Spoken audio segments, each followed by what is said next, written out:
ധാരാളം ആളുകൾക്ക് സംശയമുള്ള ഒരു കാര്യമാണ്, ഇമാം നമ്മൾ പള്ളിയിലേക്ക് കയറുമ്പോൾ ഇമാം റുക്കൂഇലാണ്, നമ്മളും റുക്കൂഇലേക്ക് ഇമാമിൻ്റെ കൂടെ റുക്കൂഇലേക്ക് പ്രവേശിച്ചു എങ്കിൽ ആ റക്അത്ത് പൂർണ്ണമായി നമുക്ക് കിട്ടുമോ? കാരണം ആളുകളുടെ സംശയം, നമ്മളവിടെ പ്രാരംഭ പ്രാർത്ഥന ഓതിയിട്ടില്ല, ഫാത്തിഹ ഓതിയിട്ടില്ല, സൂറത്ത് ഓതിയിട്ടില്ല, നേരെ റുക്കൂഇലേക്കാണ് പോയിട്ടുള്ളത്.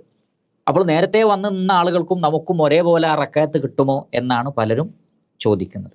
ഇവിടെ നമുക്ക് പറയാനുള്ളത്, തീർച്ചയായും ആ റക്അത്ത് കിട്ടുമെന്നാണ് പ്രമാണങ്ങളിൽ നിന്ന് നമുക്ക് മനസ്സിലാക്കാൻ കഴിയുന്നത്. അത് വൈകി വരുന്ന ആളുകൾക്കുള്ള ഒരു ഇളവാണ്. എന്നാൽ നേരത്തെ തന്നെ വന്ന ആളുകൾ മനഃപൂർവ്വം ഫാത്തിഹ ഓതാതിരിക്കാൻ പാടില്ല.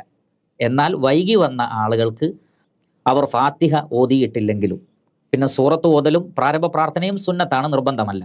ഫാത്തിഹ റുക്നാണ്. ആ ഫാത്തിഹ ഓതിയിട്ടില്ലെങ്കിൽ പോലും റുക്കൂ കിട്ടിയാൽ റക്അത്ത് കിട്ടുമെന്ന് നബി സല്ലല്ലാഹു അലൈഹി വസല്ലമ പഠിപ്പിച്ചിട്ടുണ്ട്. അതിനുള്ള തെളിവുകളിൽ പ്രധാനപ്പെട്ടതാണ് ഇമാം ബുഖാരി റഹ്മത്തുള്ളാഹി അലൈഹി അദ്ദേഹത്തിന്റെ സ്വഹീഹിൽ ഉദ്ധരിക്കുന്ന ഹദീസിൽ കാണാം, അബൂ ബക്ര എന്ന് പറയുന്ന, അബൂബക്കർ അല്ല, അബൂ ബക്ര റളിയല്ലാഹു അൻഹു, അദ്ദേഹം പള്ളിയിലേക്ക് വന്നപ്പോൾ നബി സല്ലല്ലാഹു അലൈഹി വസല്ലമ റുക്കൂഇലാണ്. അദ്ദേഹം ഉടനെ തന്നെ സഫിലെത്തുന്നതിന് മുമ്പ് തന്നെ റുക്കൂഇലേക്ക് പോയി. കാരണം സഫിലേക്ക് എത്തിയാൽ നബി സല്ലല്ലാഹു അലൈഹി വസല്ലമ റുക്കൂയിൽ നിന്ന് എഴുന്നേൽക്കും.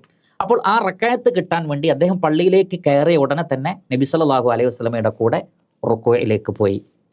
നബി സല്ലല്ലാഹു അലൈഹി വസല്ലമയോട് നമസ്കാരത്തിന് ശേഷം അദ്ദേഹം ഈ വിവരം പറഞ്ഞപ്പോൾ നബി സല്ലല്ലാഹു അലൈഹി വസല്ലം പറഞ്ഞത്, സാദക്കല്ലാഹു ഹിർസ, അള്ളാഹു താങ്കളുടെ താല്പര്യം വർദ്ധിപ്പിച്ചു തരട്ടെ, വലാ തഉദ്, ഇനി ആവർത്തിക്കരുത്, അഥവാ സഫിലേക്ക് വന്നിട്ടേ റുക്കൂ ചെയ്യാവൂ.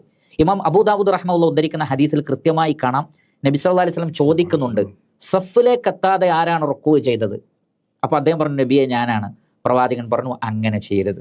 എന്നാൽ ഒരിക്കലും ആ വ്യക്തിയോട് നബി സല്ലല്ലാഹു അലൈഹി വസല്ലം എന്ത് പറഞ്ഞില്ല? താങ്കൾക്ക് റക്അത്ത് കിട്ടിയിട്ടില്ല, റുക്കൂയിലാണ് വന്നത്, അതുകൊണ്ട് ഒരു റക്അത്ത് കൂടി നമസ്കരിക്കണമെന്ന് നബി സല്ലല്ലാഹു അലൈഹി വസല്ലം പറഞ്ഞില്ല.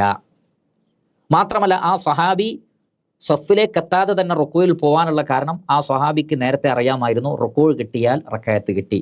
പ്രവാചകൻ അത് തിരുത്തിയിട്ടില്ല. ഇതാണ് ആ വിഷയത്തിലെ ഏറ്റവും പ്രധാനപ്പെട്ട തെളിവ്. മാത്രമല്ല, അബ്ദുല്ലാഹി ഇബ്നു മസ്ഊദ് റളിയല്ലാഹു അൻഹു, സെയ്ദ് ഇബ്നു സാബിത്ത് റളിയല്ലാഹു അൻഹു, അതേപോലെ തന്നെ അബ്ദുല്ലാഹി ഇബ്നു ഉമർ റളിയല്ലാഹു അൻ, ഈ സ്വഹാബികളിൽ നിന്നൊക്കെ വളരെ കൃത്യമായി സ്ഥിരപ്പെട്ട കാര്യമാണ്, ഒരാൾക്ക് റുക്കൂ കിട്ടിയാൽ ഇമാമിൻ്റെ കൂടെ റക്അത്ത് കിട്ടുന്നതാണ്. അപ്പോൾ റുക്കൂ കിട്ടിയാൽ റക്അത്ത് കിട്ടും. പക്ഷേ ഇതിന് ചില മാനദണ്ഡങ്ങളുണ്ട്. ഏതൊക്കെയാണ് ആ മാനദണ്ഡങ്ങൾ?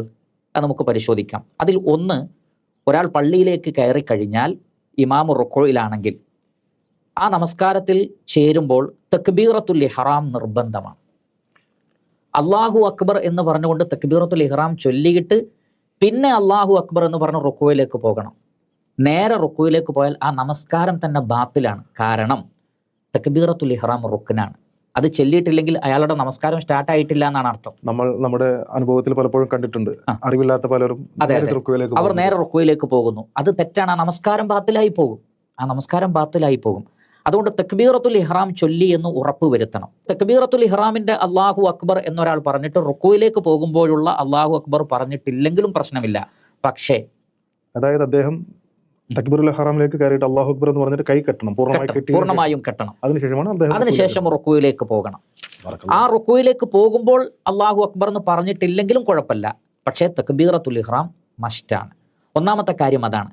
രണ്ടാമത്തത്, നമ്മൾ റുക്കൂയിൽ പോകുമ്പോഴും ഇമാം റുക്കൂയിൽ തന്നെ ആയിരിക്കണം. ഇമാം എഴുന്നേൽക്കാൻ പാടില്ല.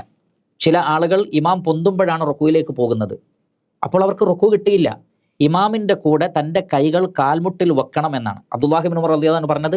നിങ്ങളുടെ രണ്ട് കൈകളും കാൽമുട്ടിൽ വെച്ചിട്ട് ഇമാമിൻ്റെ കൂടെ നിൽക്കാൻ പറ്റിയാൽ ആ റുക്കൂ കിട്ടും. അതോടൊപ്പം ചില പണ്ഡിതന്മാർ പറഞ്ഞു, സുബ്ഹാന റബ്ബിയൽ അലീം എന്ന് ഒരു തവണയെങ്കിലും ഇമാമിൻ്റെ കൂടെ പറയാൻ സാധിക്കണം. അപ്രകാരം ഇമാമിൻ്റെ കൂടെ സുബ്ഹാന റബ്ബിയൽ അലീം എന്ന് ഒരു തവണ പറയാൻ സാധിക്കുകയും തക്ബീറത്തുൽ ഇഹ്റാം ചൊല്ലിയതിന് ശേഷം റുക്കൂയിൽ പോകാൻ കഴിയുകയും ചെയ്താൽ അത്തരം സാഹചര്യത്തിൽ ആ റക്അത്ത് കിട്ടുന്നതാണ്. ഇല്ല എങ്കിൽ, തക്ബീറത്തുൽ ഇഹ്റാം ഇല്ലെങ്കിൽ നിസ്കാരം തന്നെ ബാത്തിലാകും.